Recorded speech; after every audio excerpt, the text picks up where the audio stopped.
My name is Nora, and I'm 33 years old. A proud mother to three incredible daughters, Emma, Grace, and Luna. They are my heart, my reason for everything. I love them beyond words.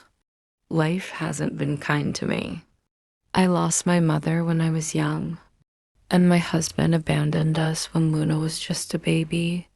He left without a word, without support, erasing us from his life. Since then, I've raised my girls alone, with no family to lean on, no wealth, no grand home, just a small apartment in Willow Creek, where rent looms like a shadow every month. I don't have a fancy job or a college degree. My options are limited, but my resolve is unbreakable. I work as a freelance cleaner, finding homes and offices to tidy without the backing of a company. I haul my own supplies, scrubbing floors, cleaning bathrooms, and hauling trash. Some clients are kind, others dismissive, and some don't even pay. But I keep going. I work through exhaustion, illness, and heartbreak because my daughters need food, clothes, and a roof over their heads. At night, I watch them sleep, their faces serene. I kiss their foreheads, hold their tiny hands, and whisper, I love you. My dream is to give them the life I never had, but it's a steep climb. One stormy evening, after a long cleaning job, I walked my daughters home through freezing rain and icy sidewalks. Emma gripped my hand while Grace and Luna huddled close.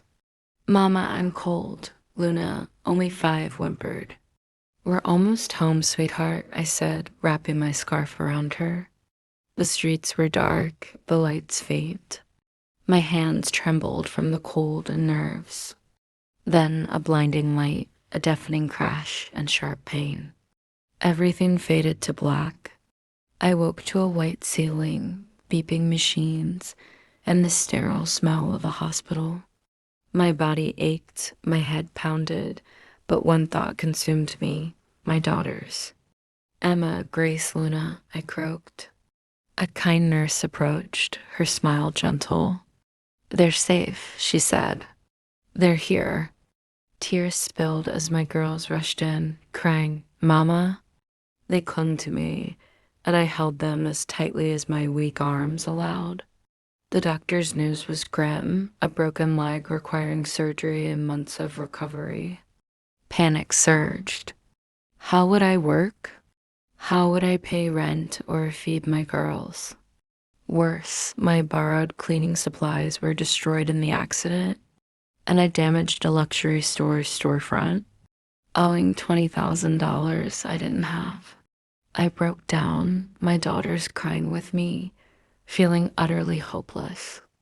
Then something extraordinary happened. My story spread online, touching hearts with photos of my girls and our struggles. Strangers donated money, their kindness overwhelming. One day, a man with a deep voice called. I heard your story, he said. I want to help. Wary, I asked, who are you? You'll see, he replied. Days later, a group visited the hospital with flowers and warm clothes for my daughters. A young man with kind eyes sat beside me. You don't know me, he said, but I know your story. Confused, I asked why he'd help. Because I can, he said simply. I wept, speechless. Soon, his team paid my hospital bills, lifting that burden. But they didn't stop there. One day, they brought us to a beautiful house. This is yours, they said. No more rent. I collapsed, sobbing. Is this real? I whispered. Yes, they assured me. My daughters and I held each other, marveling at our new home. When the young man asked my biggest dream, I said, to open a bakery. He grinned.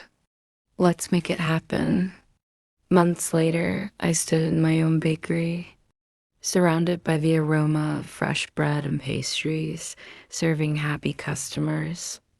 I was no longer just a cleaner struggling to survive. I was a businesswoman, strong and fulfilled. That young man and his kindness transformed our lives, showing me that good people exist and miracles can happen. From nothing, I now have a home, a livelihood, and a joyful family. To you, dear reader, thank you for sharing in my story. Your support warms my heart. No matter how dark life seems, kindness and hope can light the way. Stay strong, trust in humanity, and hold fast to dreams of a brighter tomorrow.